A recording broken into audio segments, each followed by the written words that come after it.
Hey everybody, so welcome to the first non-makeup, non-lifestyle related video. And I plan to maybe have this sort of content once in a while.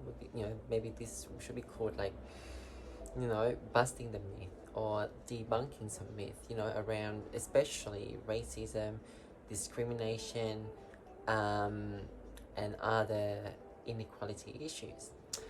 Yeah, like I want my channel is about embracing the sense of identity, but then at the same time, how can we embrace ourselves when we are not aware of the issues we have to tackle with, and all these nuances, that sort of trick out the whole thing. And so, yeah, it was going to be a video about the history of Vietnam and why Vietnamese people a lot of them vote for Trump and the Republicans, or why we are inherently racist and colorist and sexist, and it's not because of us. It's the history caused by Anglo people and the imperial the imperial history that is associated with Vietnam for years. There will be a separate video on that. Now, before I proceed further with this video calling MSG and busting the myth, I'm gonna give you a brief story how I changed my mind and I want to film this today. So I had a lovely bowl of pho, and again there will be another video just talking about the history, or at least like the best of information I can find on pho and other Vietnamese food. I was having that pho and I read an article about them on SBS Food in Australia, and it was well written, it was very lovely, a lot of research done. And there was one quote from the owner of the restaurant, cited word by words by the journalist.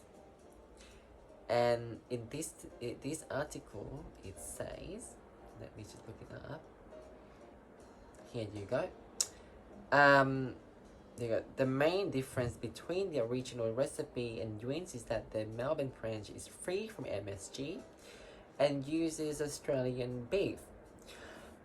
I mean, honestly, how can you tell? Because it's really hard to, because there was a blinded study done on MSG detection, and all the subjects, they could not find the differences, and then they suffer no symptoms after having ingested MSG added food and food made without MSG.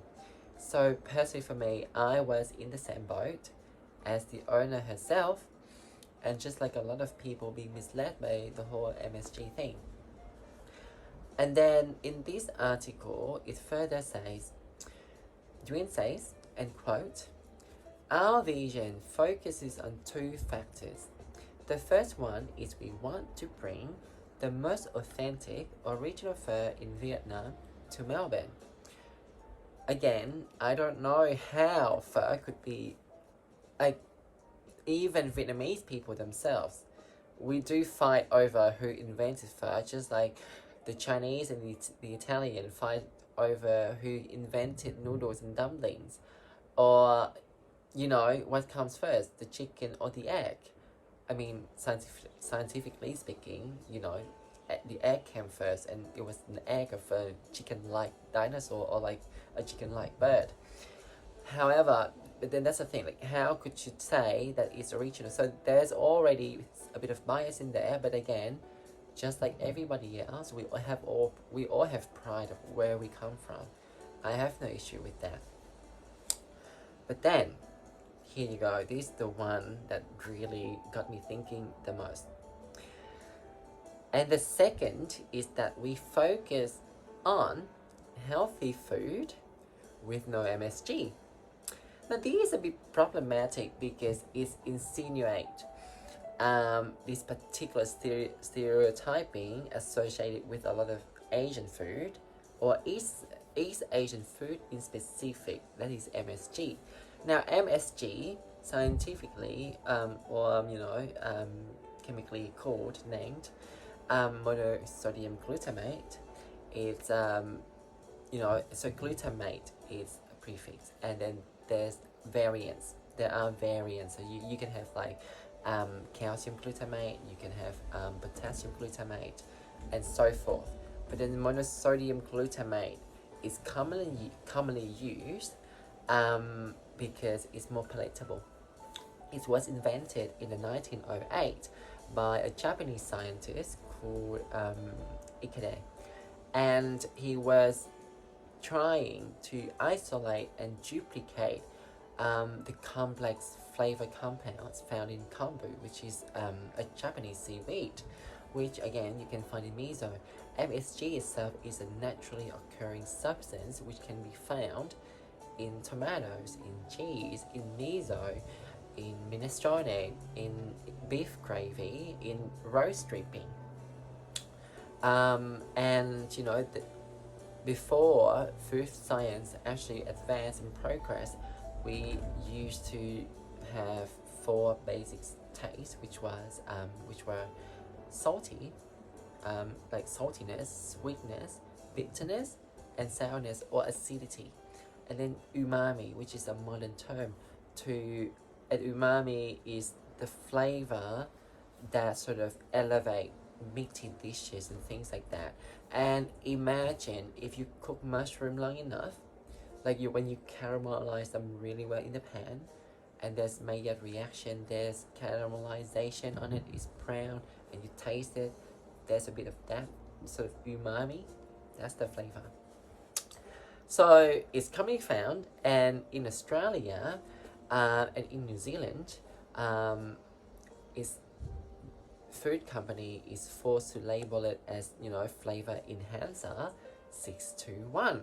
So if you can find the sequence 621 after food enhancer or flavor enhancer, that's MSG, and chances are you have been eating MSG for a lot of your life already. Now MSG itself is not unhealthy, nor is it healthy. Everything in life can be beneficial, but it can also be toxic, like everything else in life. Just such as nuclear study, like knowledge around it can actually help a lot with energy and renewable energy, but it can also destroy people and lives. So it really depends on how we use it, and especially when it comes to nutrition and diet, everything, like the key is moderation rather than excessive amount of anything. So yeah, so I found it, and the thing is, I used to be like the restaurant owner, and I don't know why she said it. Like I just assumed that she didn't know better, and that's why she said it. Because there's another thing called Chinese restaurant syndrome used to be associated, and I think still is, with MSG food. And honestly, in the words of the great Anthony Bourdain, it's bloody racist. It's really just a race game because, but then, however, the whole coincidence started as a prank, apparently, by a Chinese or an Asian background food scientist as well in America. He submitted this paper, and it circulated around, and the prank went viral, and people thought it was literal. And later on, they came out clean about it, or at least his children came out clean about it. But the effect it has is still rippling through. It's very unfortunate, and I think I may as well just mention, Chinese restaurant syndrome, because it's worth mentioning. So there's a bacteria, I think, if remember correctly, because I did food science and nutrition at university in Australia, Western science, and we had to do microbiology, and we talked about the most common food, sort of, yes, like food poisoning sources, like the agents and all of that. And rice, and just like many cereals, can contain spores of a particular kind of bacteria of the Cereus family. And in rice is called, let me just look it up. Yes, Bacillus cereus. And the spores can survive when rice is cooked. And if rice is left standing at room temperature, the spores can grow into bacteria, which then will cause food poisoning. Now, the symptoms associated with that particular food poisoning is headache, is feeling nauseated, and to extreme cases, you do not feel your limbs and you may shake from it. So yes, there you go. Chinese food poisoning, or Chinese restaurant syndrome. At university, I still remember we had to learn about these things, and there were tests to test our knowledge, or a standardized test to test how much we actually have memorized rather than deducting from logic. And it's most likely that because fried rice is best made with leftover rice, and so the grain is dried, and like the hydrogen bond between the rice, it's getting quite scientific, so I'm trying not to say that too much. Like the rice start clumping together, and so every single grain of rice in fried rice is coated with flavors and fat and all this lovely texture to it too, like a bit of crunchiness as well, and that's why it tastes really nice.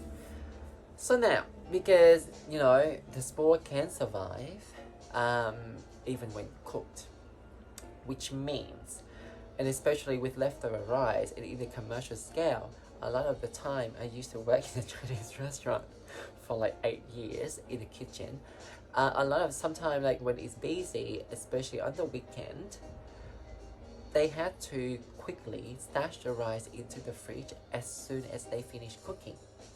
Now, because of that discrepancy between internal temperature and external temperature, it really can actually provide the perfect condition for the spores to bloom and grow. And that's why a lot of the time, you may get that issue, but then it's not because of MSG, it's simply because, the food wasn't prepared properly, or the food wasn't stored properly. And it can happen to anybody, to any cuisine, to even your cereal at home if you don't store them properly. So it's not Chinese restaurant specific, it's just a lack of awareness and a lack of knowledge. That's all. So yes. And then so MSG, if you can eat chips, then you can eat MSG. MSG itself is, to be honest, it contains less sodium than sodium chloride, which is our table salt. It contains, like, for 100 grams, it contains about 12 grams of sodium versus 39 grams of sodium in table salt. And they also hypothesize that, MSG can aid in, diet focusing on high fiber food and weight loss, diet, or diet for weight loss, simply because you can sprinkle a bit of MSG on top to boost the flavor without adding too much of calories or affecting, blood pressure. So there you have it. I will explain to you. So again, the restaurant owner, perhaps she didn't really know any better. I hope she does now. Or perhaps she was just trying to compete with other restaurants making the same kind of food. But all I can say is I don't believe that MSG allergy is a thing. It's most likely psychological. And I know I'm actually giving you the harsh truth right now. You know, when you think, my body is reacting to MSG, most likely I don't think so. Your body is reacting to something else. You know, something that you might have ingested earlier. And yeah, it's very unfortunate that, but then I think my main issue is that the journalists who published this, like, they should have known better. You know, if they found these to be problematic, they didn't have to quote her at all. So that's it for now. That's my 2 grams of thoughts on these issues. I think I'm wearing appropriate clothing for filming anyway, and it's boiling hot. It's like 40 degrees right now outside, so I'll see you guys soon. Next up, makeup and hair.